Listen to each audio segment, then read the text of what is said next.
Hi, my name is Richard Monson-Haefel and welcome to my course, Java Core Libraries, JDBC. I'm a software architect and engineer at Tommy Tribe and have been working with Java and JDBC for over 22 years.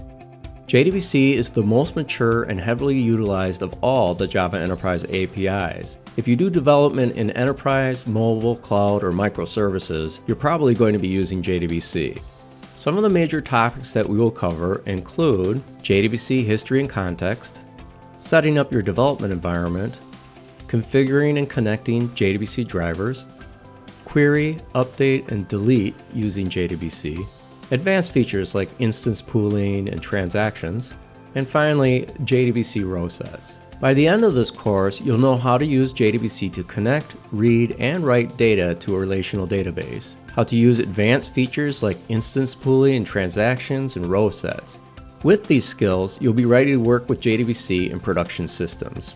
Before beginning this course, you should already be familiar with the Java programming language and SQL, the standard query language for relational databases. From here, you should feel comfortable diving into other courses, including courses on Java EE, Spring, Java Cloud Computing, and Java Microservices. I hope you'll join me on this journey to learn JDBC with the Java Core Libraries JDBC course at Pluralsight.